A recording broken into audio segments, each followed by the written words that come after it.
to go against a team like Manhattan, as physical as they are, to watch a sophomore like that hold his own was really impressive. And again, that you saw that again and again and again on tape.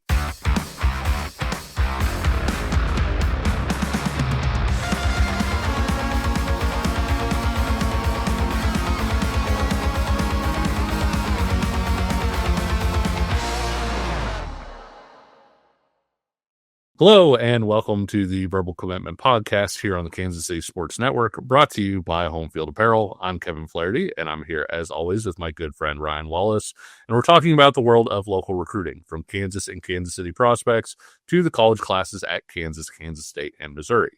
We have a little bit of a special episode for you today. We're actually shooting this a week in advance, as I'll be heading out of town for a bit. So don't worry, any players who committed to local schools over the past week will get the full treatment and analysis when we get back together. Having said that, I am really excited because Ryan and I went through an absolute binge-watching tape of a ton of 2027 Kansas and KCMO kids heading into camp season, and we want to talk to you about the best of those Kansas kids so far. We'll do an additional episode on the KCMO kids, so stay tuned for that one. Also, as part of that, we caught up with four-star Hayes offensive lineman Gus Corsair, arguably the top player in the state for that 2027 class, at Sharp Performance's top prospect camp, and you'll want to hear about his summer plans and how his recruiting is going. As always, if you like what you're hearing, comment below, tell your friends about us, subscribe, hit that like button, or leave us with a 5-star review wherever you get your podcasts, like Apple or Spotify. Speaking of which, we should be a little bit easier to find now on Apple or Spotify with our specific audio channel through KCSN. So you have a consistent place to find us every single week, listen to the show, and to help us continue to grow and get in front of more people like you. We'll put the link down below in the description. We'll put it on social media, and you should be able to find us pretty easily now. We will also skip prospect profiles this week because, well, the whole show is pretty much going to be prospect profiles. So we didn't want anybody to get buried. So without further ado, Ryan, let's get into it. Looking at the 2027 class, at least at this point heading into the summer, it feels like there's a two-way battle for the top spot between Corsair, who we just mentioned, and Great Bend's Cooper Omocht. In 24/7's early class rankings, Omocht got the slight nod at the top spot, but both players are 90 rated. Omocht is just 8 spots higher nationally, so they're basically neck and neck. Ryan, we've seen both of these players in person, and we gave this one a lot of consideration before ultimately deciding to go the other way. Corsair at number 1 and Cooper Omocht at number 2. So I'll start our discussion off this way. Why Gus Corsair at number 1? Well, I think for me personally, and I think I'll speak for you, and obviously you'll get a chance to chime in here as well as we kind of go back and forth here. I think for us with Gus, I think we really like the fact that he's, I guess you could say safe. He's a safe choice simply because we know what Gus Corsair is now, and I think it's more easily to project where he could be or is going to be in years moving forward. And I say that in the sense that with Gus Corsair, you see a kid that is physical, that is immensely strong, and that is a tried and true center. I mean, it's what his dad played in college at Emporia State. It's what he plays at Hayes. It's what he's working on in the offseason in terms of snapping and getting out of the snap. And so you just see now what he's going to be in college, that you can easily transition him from Hayes High School to whatever the college is that he ends up choosing. He's working with Casey Wigman right now. Again, you see the center connection here. I think that you could make the argument, and I don't want to get into Cooper just yet, but I think you could make the argument that, there's more upside maybe with Cooper because he does have a little bit more of that positional versatility. But again, I think for us, we like the fact that Gus is what Gus is. And I think he's proven himself already, having started for Hayes since he was a freshman, to where he is now. And you've seen the trajectory, right? Cooper's taken a little bit more of like a skyrocket curve, where he's just taken off, and athletically what Cooper is speaks for itself. But again, I think with Gus, he's just so stable, and as I pitch it back to you, we talk about it all the time. If you've heard this show once, if you've heard this once, you've heard it a million times on the show. We're always trying to find somewhere of a good balance between floor and ceiling, right? We want the high ceiling, but we also want the high floor. And I think with Gus, you're getting a high floor for sure. Yeah, I think another way to put it is a lot of guys have high ceilings. We're also looking at how likely they are to reach it. Yes. And so when you look at that with Gus, I think Gus could be a really good college guard. I think, you ask him to do it, he absolutely could do it. I think he's potentially an all Big 12, I know he's getting Big 10 looks as well. I don't just want to limit it to the Big 12, although we are in Big 12 country. I think he's potentially an all Big 12 center, the type of guy that, you plug in relatively early in his career. He's a 3-year starter, and every single year you go to Big 12 Media Day and you say, we know exactly what we have at that center spot. He's a smart kid, understands making the calls, all those things that go along with it. But yeah, to your point too, he's not just a center who can make the calls. He's a guy that can line up on a bigger nose tackle and root hog that guy out of his position and drive him off the ball.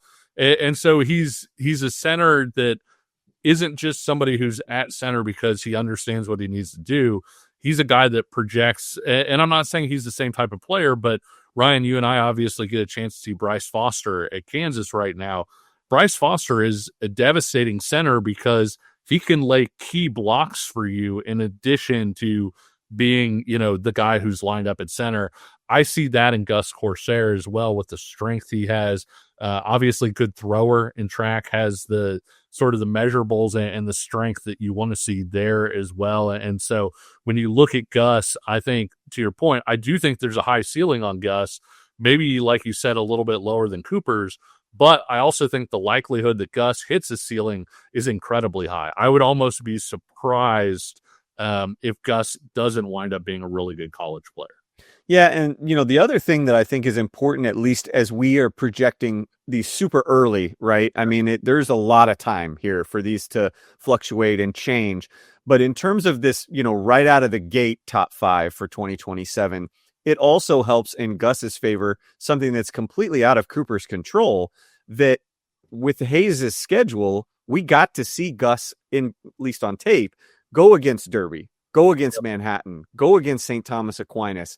And so you get a little bit better idea of his resume against kind of like foes, so to speak. Again, with Cooper, Great Bend just might not be able to see some of those teams that we would like to see Cooper go one-on-one against until maybe the playoffs. And unfortunately for Great Bend, they were kind of ousted early this year. So that also benefited Gus. And again, there's nothing Cooper can do about it, but it's our job now to get out and see Cooper a little bit more in person, which we plan to do. And again, there's all the time in the world for him to, quote, prove us wrong. Yeah. And you talking about Cooper and seeing him in person, we did get a chance to see Cooper in person on the 7-on-7 circuit. And I expect that we'll see him again this summer in camps. And we're pretty much definitely going to see him in full pads when the season kicks off with Cooper sharing that roster, obviously, with Ian Premer. What stands out to you about Cooper, and why do you think that he has emerged as one of the state's top players? Well, Great Bend head coach, Coach Burney, I'll quote him on this. He said he's one of the best athletes I've ever coached, if not the best athlete I've ever coached. And he's talking about athlete.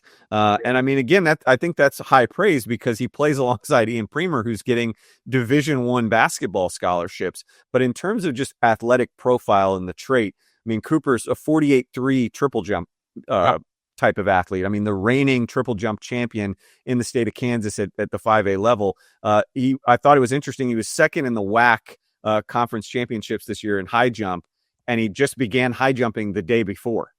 So, I mean, again, it's just so many things come natural to him. But he's also just, again, a heck of an athlete in the weight room. Broke a 20-year-old bench record out at Great Bend, set the vertical leap record as a freshman, and he's a 4.2 GPA student. So you got all that, and then you watch him on tape. And again, we've talked about it before.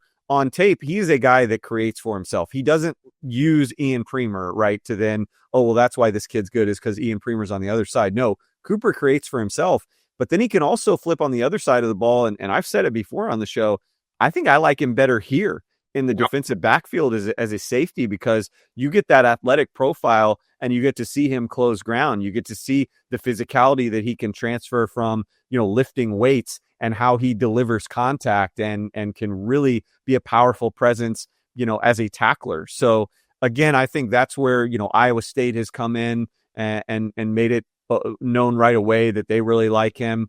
At what position, who knows? And I think a lot of the other local schools are still trying to figure that out as well.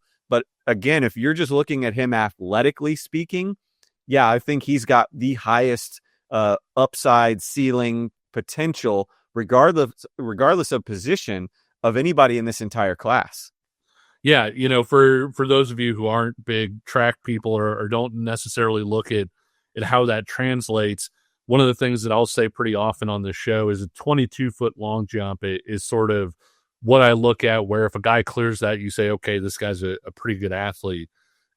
Cooper's almost at 23 feet. And remember, this is his sophomore year track season. So if he's out there jumping 23.5, 24 feet, as a senior, you're talking about a really, really high level athlete. And already, hitting about that 23-foot mark, we've talked about a guy like Brandon Schmelsley and the way that, long jump really kind of informed people of his athleticism. He winds up at Kansas.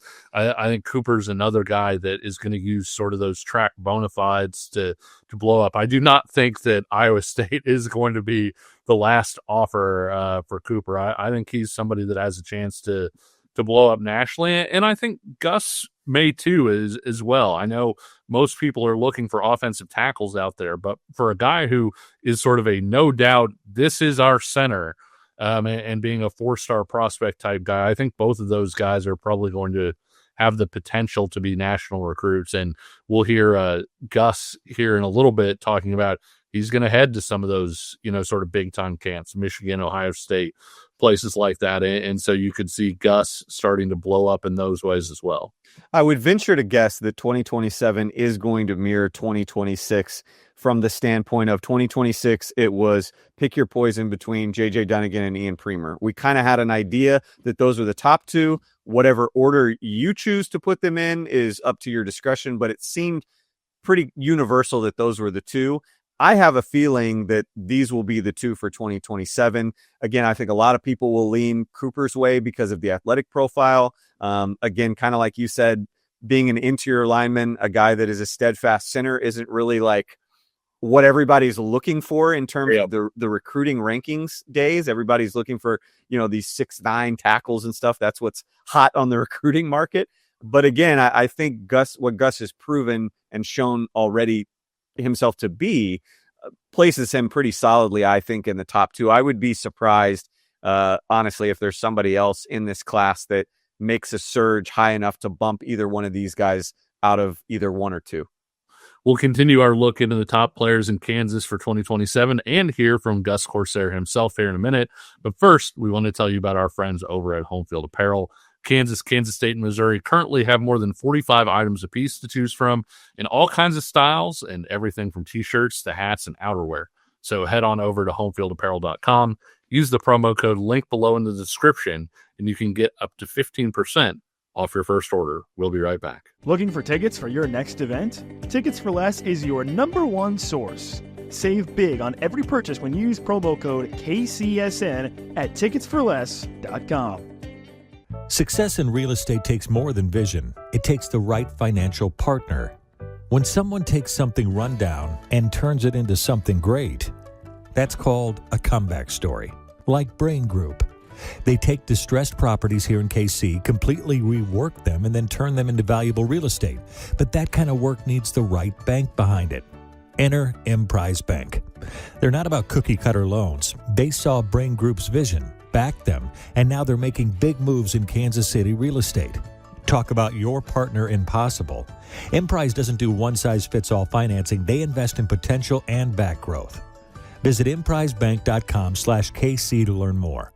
Emprise Bank, member FDIC, equal housing lender.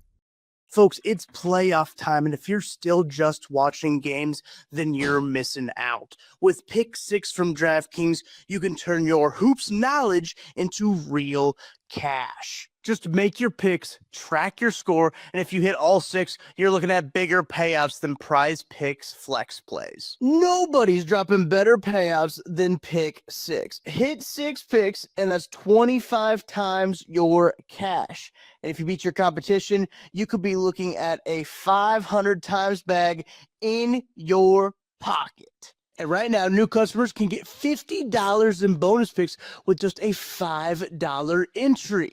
Here's what you got to do. The playoffs are on, so why not take a shot at making a little money while you're watching? Download the DraftKings Pick 6 app right now and use code KCSN. That's code KCSN to play $5 and get $50 in bonus picks. Better payouts, bigger wins, only on Pick 6 from DraftKings. The crown is yours. Gambling problem? Call 1-800-GAMBLER. Help is available for problem gambling. Call 888-789-7777 or visit ccpg.org in Connecticut. Must be 18 plus. Age and eligibility restrictions vary by jurisdiction. Pick 6 not available everywhere, including New York and Ontario. Void where prohibited. 1 per new customer. Bonus awarded as non-withdrawable Pick 6 bonus picks that expire in 14 days. Limited time offer. Terms at pick6.draftkings.com/promos. Welcome back to the Verbal Commitment Podcast, sponsored by Home Field Apparel. Let's continue on with our look in the top players in Kansas for 2027. We've revealed 1 and 2. Let's go ahead and put up 3, 4, and 5 at this point. We have Arius Finley, the running back from Derby, Kalen Scarth, the offensive tackle from Derby, and Zion Thornton, the defensive tackle from St. Thomas Aquinas. Let's go ahead and start, Ryan, with number 3, and a guy that I think will be maybe one of the more polarizing prospects in this class in Arius Finley. The reason, of course, for those polarizing opinions is really simple. He's small, and generally speaking, it seems like colleges have moved even more away from smaller running backs than they did 5, 10, 15 years ago. If you're going to get recruited at Finley's size, you have to have something really special to you. And Ryan, I think both of us feel like Arius has that something special. I couldn't agree more. Like, I think he does have it. You've got to have it. Yep. I mean, we've talked about it on the show. We are Team Fun Tape, and if you're talking about TFT, Arius Finley Jr. is the president of TFT. I mean, this is just a kid that every single time he touches the ball, there's a chance for a home run. And if it's not a home run, it's, the type of highlight that, is going up on YouTube, like this one that you'll see here. It's just, it's sensational to watch. Really, it is. He's so natural with the ball. There's so many different things that he can do in terms of his vision, in terms of the speed, which is, I think, around 4.4, which, I think is, again, plenty fast enough. Everybody wants, if you're going to be that small, you better be 4.3. No, if you're 4.4, that's plenty fast, and you do all the things that he can do in terms of his balance and like I said, his vision. I think the way he continues to improve as a pass catcher, there is something there. The other thing, Kevin, that catches my attention when you talk about Arius Finley Jr. is, he may only be 160 pounds right now, but I think he carries 160 pounds quite well. Yep. Plenty of room to add more weight, and he's benching 300 pounds, right? So we're not talking about a kid that, isn't strong. And I think that's further amplified by the fact that he gets 150 carries last year as a sophomore at Derby, goes for over 1,500 plus yards on the ground, 27 touchdowns with 0 fumbles, Kevin. Yep. So that shows that you're either not making contact with him good enough to get the ball out, or he is that strong and stable of a runner and a consistent ball carrier. So I love that about Arius Finley. Anybody that is going against Arius Finley purely for, the size stuff, I point you to a 2nd-round pick from the Denver Broncos, RJ Harvey. I think that is a really good comp for Arius. RJ was 5'8", but he had a 4.4, 38 vert, 10.7 broad at the NFL Combine. If the Denver Broncos and Sean Payton can like a guy like RJ Harvey, and we saw what he was able to do at UCF, you can't tell me that Arius Finley Jr. can't do the same thing at the highest level. Yeah, to your point, not only do people have problems squaring him up, right, because he's so agile and elusive, but when he does run into contact, he moves the pile, Ryan. Like he consistently makes yards after contact. And so I think when Darren Sproles came out, and no, I'm not comparing him to Darren Sproles, so people put down your pitchforks really quickly. But when Darren Sproles came out, you would hear from people who were talking about him the phrase, small, not slight. And I think that's similar for Arias Finley in that he's a guy that, yes, he's short, but he's not a really skinny guy. He's not slight. And so that whole what's going to happen when somebody squares him up, or I don't really have those concerns the way you might with somebody who maybe is a little bit more slender. I think Arias Finley is small, but not slight. Yeah, I think it's going to be the same thing that we saw with the Deuce Vaughn, the same thing we saw with Dylan Edwards, although I think Dylan's speed kind of got that motor going a little bit sooner than maybe Deuce. But again, you're going to get Arias Finley Jr. in a camp setting or some kind of situation where you're going to see him test really well. You're going to say, yeah, he's built better than we thought he would be, just looking at him on tape. And then you're going to see him do some incredible things in one-on-one that coaches are just going to go, this is going to be really hard to deny. And they might try and deny it and push it and delay. But ultimately, I think there's going to be more and more staffs that are going to come around to what you and I see, which is he just has it. Of course, it's never a bad thing as a runner when you have some pretty good offensive linemen in front of you. And for Arias, not only does that mean Max Robinson at one offensive tackle spot, one of our state's top players for 2026, it also includes one of our favorite blockers for 2027 in Kalen Scarth. Kalen Scarth, he's one of those guys that when we were down there to watch the game against Maize South, we immediately were like, okay, there's Max Robinson. Who's the other guy? And I thought, that night, he went up against one-on-one with Hunter Higgins a couple times.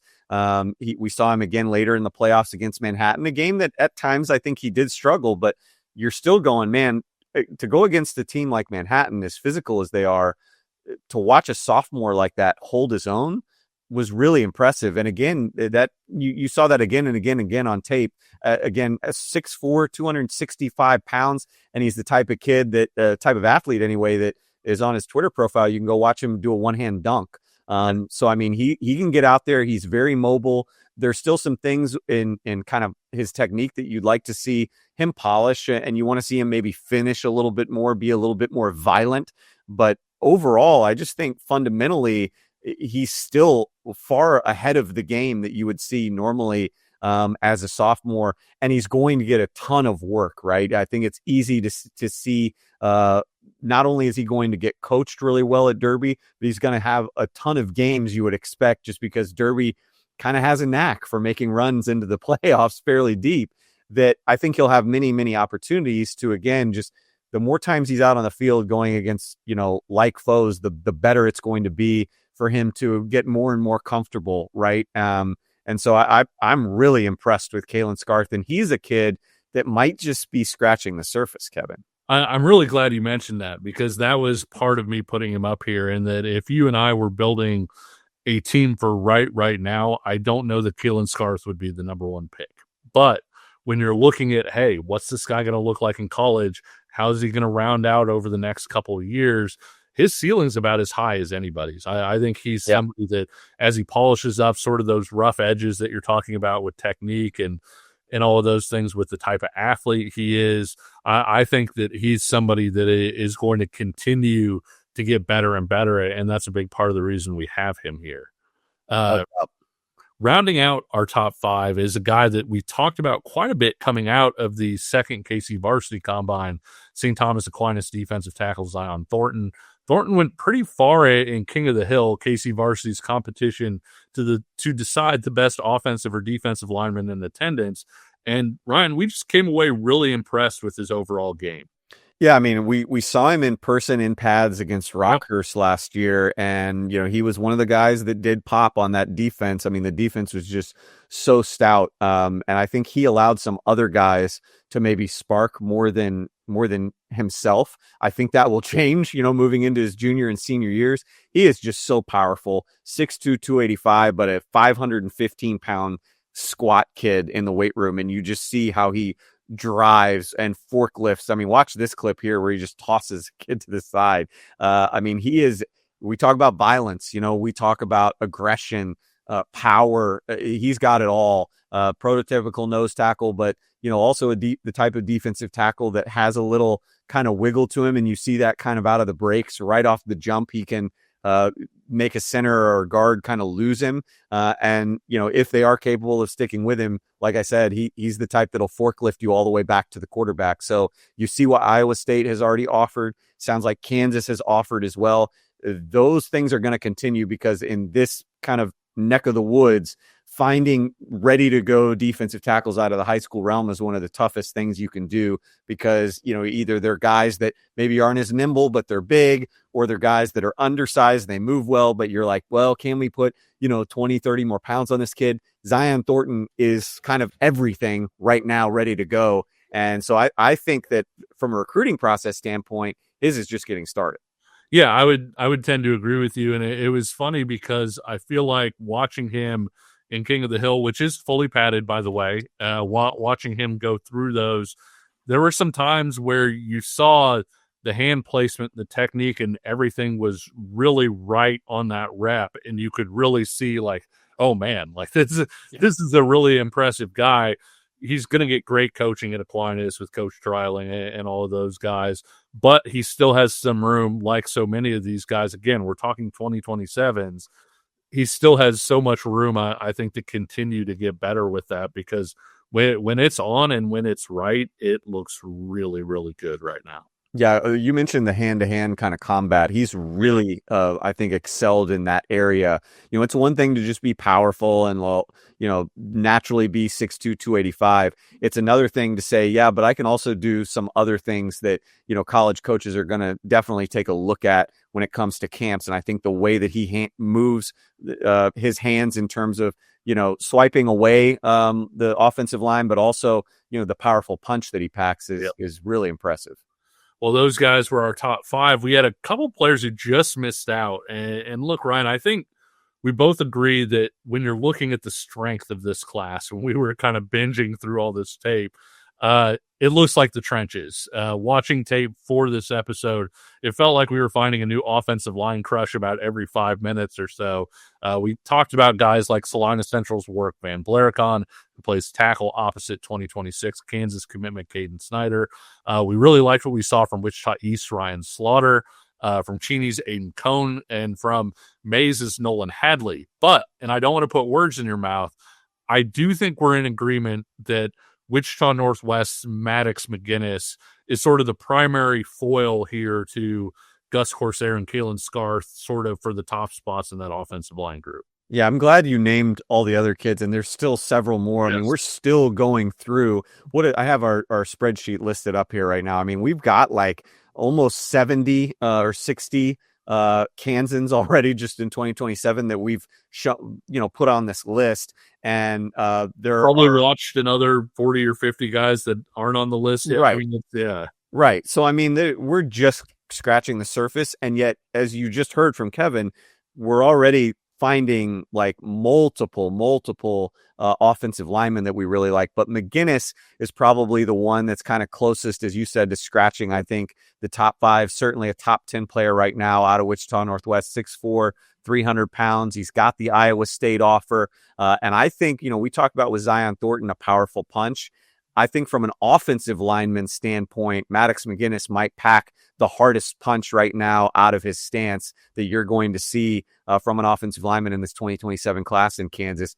He is very violent, aggressive. I think the agility part is still coming around on him. He's not a guy. He can be mobile. I think you can see him pull and swing and things like that. You see, how he comes back in his pass pro there was a good rep, but what he does best right now is kind of similar to Gus Corsair. It's what he does as a runs in run blocking. He will be an interesting guy to watch. You talked about kind of putting a magnifying glass up to different players when they go on camp season. And Gus is obviously going to a number of big time camps. So's Maddox McGinnis. I mean, Iowa State, KU, but also Missouri, Florida, and Ohio State. That date, I think, is still TBD, but he's going to go challenge himself. And whether or not he gets offers at like a Florida or Ohio State camp won't be as interesting to me as just maybe watching some of the clips that he's able to put up there, because you can imagine the type of players that are going to show up at those camps. That's going to be really good experience for Maddox. I don't know if he's the type of guy that's going to end up at one of those schools. I think Iowa State, that's already offered, is definitely a school that makes a lot of sense for him, that he seems very interested in and that believes in him. But I think it's great experience for a Wichita Northwest player that, let's be honest, probably fits better at guard. But, if he can, hone in on some of the technical stuff and maybe up his agility a little bit, could slide out to tackle if need be. On the defensive side of the ball, a guy that we talked about last episode that I think both of us think has the potential to jump up and join those top few players in this class is Hoisington's Brady Fanninsteel, who transferred over from Russell. Great frame, shows a lot of quickness with said frame. And it wouldn't surprise me if when we do our rankings after camp season and heading into high school season, because we usually do one sort of right before the start of the season, he moves up a little bit. Yeah, I mean, former Russell product that's now at Hoisington, and we talked about him in our last episode, and I kind of called him like a stalker in the way that he moves. It's when you watch him on tape, like, he's fast, out of the gates, but also, I mean, not necessarily in this clip. This is just him just doing what he does best when it's see ball, get ball. But, the way that he cuts space is, again, so smart, very timely, but he makes sure that he's going to be there to make the play. He makes sure that he's going to initiate the contact. Just a great kid in pursuit, very physical. I think, he's a type of defensive end.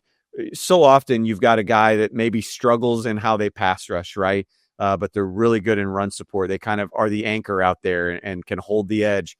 And then you've got other guys that you're like, well, yeah, he's phenomenal at pass rush, right? Like, maybe there's a kid that can just really bend and flies off the snap, but you're like, how's he going to hold up and run support? I don't think there's a problem in either area right now for Brody Fanninsteel. We were at Sharp Performance's top prospect camp last week when Fanninsteel was standing out, and that also gave us a chance to talk with our current number one player in the state, Hayes offensive lineman Gus Corsair. We'll have our interview with Gus after a quick break. Thanks for listening to KC Sports Network. Make sure you download our new app. Find it on the App Store or Google Play. Just search KC Sports Network. It's the Verbal Commitment Podcast, sponsored by Home Field Apparel. Last week, we had a chance to talk with 2027 four-star offensive lineman Gus Corsair of Hayes, who already has offers from the local schools, has a chance to earn some national offers with a pretty packed summer schedule. He talked about his offers, that summer schedule, and Hayes looking to make it back to state after the Indians caught fire to reach the title game a year ago, falling to the favored St. Thomas Aquinas. Here's what he had to say. You're with Hayes High's Gus Corsair. I guess, Gus, how's the spring going for you so far? It's been great. I've been going on a lot of visits and just staying in the weight room all the time and going to the facility a lot. And just getting good work in, ready for next season. What all offers do you have? Obviously, the Power Fours are starting to come hot and heavy. Yeah. So I got Minnesota right now, K-State, Iowa State, and KU. Who was your first offer? Iowa State was last summer at camp. Last summer at camp? Yeah. Did you feel like that camp season was really important for you to kind of get noticed? Because I know you did really well at K-State O-line, D-line too. Yeah, absolutely. I think just getting my name out there and then having a good sophomore season really helped me with, just being recruited more. What is it about Hayes High kids in the weight room? Coach Crow kind of seems to have you on a pretty good program over there. Yeah, he's got a great program, and I think just from mentality in there, he always says, don't just talk about it, be about it. And I think that we all really live by that. Just show it within our weight room, and then really shows it out on the field. What kind of plans do you have for the summer? I'm going to go camp. Got Minnesota, Iowa State, K-State, KU, and I'm going to Michigan, Ohio State, and Oklahoma for camp, and we're just going to go from there. Is there an offer that you don't have right now that maybe you want or seems attractive to you? No, I'll play anywhere. That's never been a big thing for me. I think just playing college football has always been my dream, and no offers really matter for me. That's just college football. Did you grow up rooting for anybody? I was always a K-State fan growing up. Yeah, that's always been a school that, my family has been close with. And yeah. Good deal. So what did it mean when you got the K-State offer? It meant a lot because obviously, growing up a fan, that's where you want to go. And, just you've always wanted to play there. We'll see where it goes from there. It felt like you kind of earned that offer when you hopped in with the first group and everything and really impressed Connor Riley. What have your conversations been like with Coach LePack now that Connor Riley has moved on? Good. I've had a couple conversations with him so far, and just really starting to build a good relationship. I really love the guy. He's a great guy, really smart, probably the smartest line coach out there, I think. So, then did. Iowa State wise, what was that feeling like picking up sort of that first offer, and what do you like about Iowa State? I really like the program that they have over there. Coach Campbell's got a great thing going over there, and then I really like Coach Clanton, just everything he's got going on. It's just a great program. You said you're camping in Minnesota as well. Minnesota is offered. What have you liked about Minnesota? Just the program. Coach Fleck's a great guy, and I think he truly cares about players. Coach Fleck, you just like you want to play for that guy when you see him and watch him coach. Feels like row the boat could almost be like a slogan for Hayes too, like the way that the way that he coaches seems kind of similar to Coach Groh a little bit. Yes, sir. How far? With Kansas in that offer, what have you liked about the Jayhawks so far? I really like how they run everything. In the new facilities, obviously that's a big part in it. Just getting top notch stuff, and their coach Ike Powell's is a great coach. Really like everything he's doing over there. I've noticed you talking to Caden Snyder a little bit here. Is he giving you a little bit of a nudge to give the Jayhawks a little bit of a look? Maybe a little bit, yeah. Just good deal. For somebody who hasn't seen you play before, like how would you describe yourself to him? I'm a hard-nosed guy. I love run blocking. That's what I've lived and died by my whole life. I've wanted to play the line my whole life, and just run blocking. I love pass block. I just love everything about it. When colleges start talking to you, are they looking at you as a center or interior offensive line? Like what have they kind of talked to you about position wise? I've heard guard and center. Okay, mainly center though. I think that's where they want me, and that's where I want to be. When we look back at and say, okay, Gus Corsair committed to school X because of blank, like what do you think blank is going to be? Like what's the thing that you're looking for? Obviously somewhere where I can get a good education, because that's first, to a good degree. Then somewhere that's going to develop me and where I can fit in. And then somewhere that's going to get me to the NFL someday, because that's my ultimate goal. I've always wanted to play there. What's your height and weight at right now? 6'3", 285. Okay. And I know we talked about the summer. Do you have any game day visits or anything? I get it's a little early for that, but have you started thinking about just places you want to hit this fall? I think I'll definitely make it out to KU, K-State, Iowa State, Minnesota, and then wherever else reaches out, I'll try to make it. And then last but not least, got a lot of Hayes kids out here, and some good-looking guys as well. What are the expectations for Hayes this year? Big expectations. We're going to try to make it back to state this year. That's a big goal for us, and we want to just develop our guys as much as possible. That was four-star offensive lineman Gus Corsair, who we just picked as our number one player in the state for the 2027 class. And that should do it for us here on the Verbal Commitment Podcast on KCSN. Thanks for tuning in and following along. If you enjoyed watching or listening to us, leave us a comment, like this video, subscribe here on YouTube, or hit us with a 5-star rating if you're listening on an audio platform. And if you are, find us at our new home on Apple and Spotify, linked below in the description. And until next time, we'll see you on the trail, and take care.